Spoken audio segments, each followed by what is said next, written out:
What Vladimir Putin has in mind. The whole world wonders what Putin has in mind.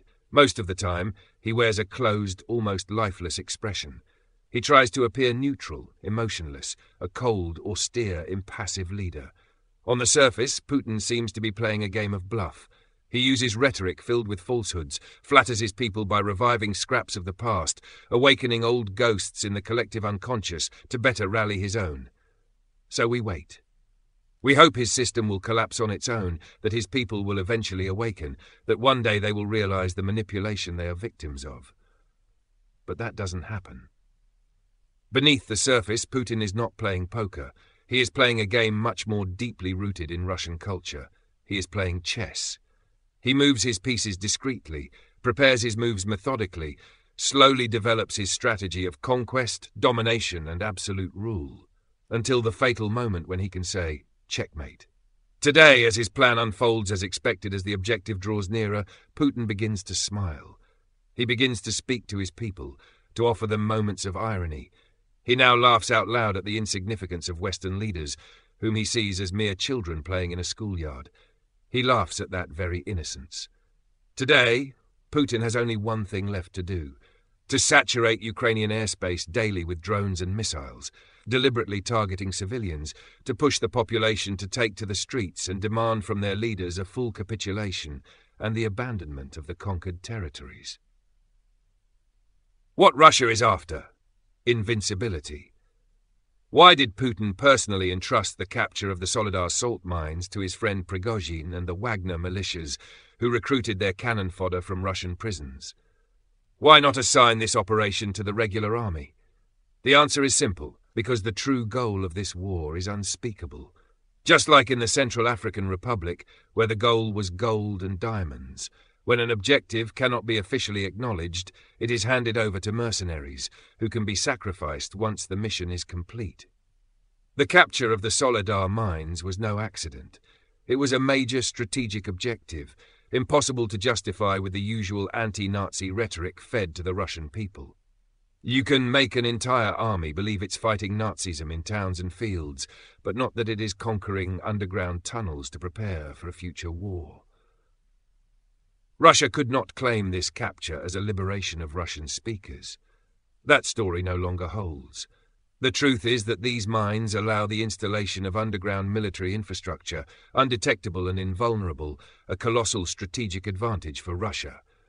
It is no coincidence that Crimea was annexed, then connected to mainland Russia via road and rail bridges. Officially, it was about reconstruction, unity. In reality, it was about locking down access to the Sea of Azov and privatizing a strategic maritime zone. In a world where everything is observable, satellites, radars, waves, Putin understood one essential thing: the war of tomorrow will rely less on the power of weapons than on the invisibility of infrastructure. And in this logic, the mines of Soledar and the Sea of Azov form two pillars of a futuristic military project. The installations built there will be invisible. Nothing will be detected. A few trucks will enter discreetly, but what they carry will escape all surveillance. Under the Sea of Azov, whose average depth is no more than 14 meters, facilities will be concealed, protected from airstrikes and detection. An underwater laboratory, out of reach, an inviolable military development zone. If we allow Russia to install these systems, the world will lose more than a war. It will lose strategic balance on a global scale. Mariupol will become a military-industrial complex disguised as urban reconstruction. The region's steel basin and mineral resources will quietly feed this new military industry. And the nuclear power plant at Zaporizhzhia, now untouchable under the pretext of being civilian, will supply the energy. By then it will be too late. The world will search, detect, analyze in vain. Nothing will be visible on the surface. Nothing will be detected. And Russia will possess a secret military capability that no one can stop. The entire world must understand this. What Russia seeks is not villages or farmland, but a geostrategic position, underground tunnels, a controlled inland sea, staging points for the coming war. The methodical bombing of civilian populations has only one aim: to break Ukrainian willpower, to provoke surrender through exhaustion, and to reclaim these territories at minimal cost. Russia has already secured the essentials, the anchor points of a future hegemonic military program. It is simply waiting for the conflict to end to put this plan into action. If the world does not react now, it will hand Russia the tools for total strategic invincibility. This is not about conquest. This is not about the front line. This is about infrastructure. Russia knows that missiles on big trucks are for parades. It knows that visible installations are under constant surveillance. It knows that everything declared to the IAEA is monitored. But what it is aiming for is what no one sees. Do not forget Russia's speech at the start of the war. Giant nuclear submarines capable of causing tsunamis to wipe out the United Kingdom. These fantasies reflect their actual strategic vision. Their weapon will be invisibility. And the tunnels of Soledar, already in place, are ready for use. Putin has secured a territory with all the resources, raw materials, energy, strategic depth, underground galleries, and a closed inland sea. There, he can develop his secret weapons, hidden from all view. The world looks away, it smiles, it hesitates, but it does not see. I call on those we have elected for a few months or a few years to rise above the short-sightedness of their mandates and to understand that others, autocrats, are thinking 30 or 40 years ahead. Their vision is coherent, their project is moving forward, and we look the other way. It is time to open our eyes, to dare ask the real questions, to move beyond this hollow, cowardly political theatre, to understand the real world, the one unfolding beneath our feet in the shadows. Don't say, I didn't know. Look at Gaza, look at Iran, and now look at Soledar, look at the Sea of Azov, look at the targeted territories. Mines, ports, steel, energy, everything is there. Russia is ready to lose everything, to gain everything, and what it is willing to lose should be enough to make us understand what it hopes to gain. It is investing today in its invincibility for tomorrow. Today's inaction is tomorrow's submission. Yes, tomorrow the United States may still drop bombs over the Sea of Azov, but they won't know where to strike. Even a nuclear weapon would make no difference, just a big splash. The water will absorb it all. No strategic effect. So what will you do? Search for a submarine? A tunnel? A command post? You will see nothing. By then, humanity will be on its knees. Never forget, during the Cold War, Ukraine hosted nuclear missile launch pads targeting Europe.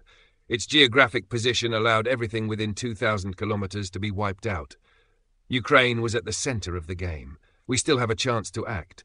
We must stop sending Ukraine a few old reserve rifles. We must stop this project now. We must not allow Russia to keep annexed territories without having conquered them. This annexation proves it needs to secure these zones for its program. I propose that Ukraine immediately redraw its territories, erase outdated borders, humiliate the Russian annexation through absurdity by renaming sub-regions France, Norway, Spain, Italy. Why not? If Russia continues its war for territories that no longer exist administratively, it will sink into absurdity. It will become illegitimate, ridiculous, and strategically disarmed. And then we must strike.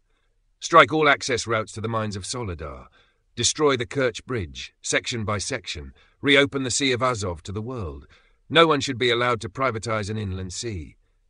As for Crimea, if it can no longer be demilitarized, at least we will have avoided the worst. Finally, we must monitor Mariupol. Its civilian reconstruction could conceal a silent militarization. Conclusion. What is happening here goes beyond Ukraine. This is not a regional war. It is a strategic shift. Silent, underground, methodical. It is not about borders, it is about the future. And if we keep looking it in the face without recognizing it, it will end up destroying us silently. This is no longer about asking Ukraine to resist alone with makeshift means. It is no longer about negotiating marginal, illusory balances. It is now about understanding that modern war no longer announces itself with fanfare. It settles into the ground. It digs into the depths. It is built beyond all visibility. The free world, if it still deserves that name, no longer has the right to look away. Yes, there is still time, but that time will not come again. Each passing month, each day lost to indifference, gives irreversible advantage to those who have chosen to wage war as an underground game of chess. You can always rebuild a city, but you cannot rebuild freedom once it is gone.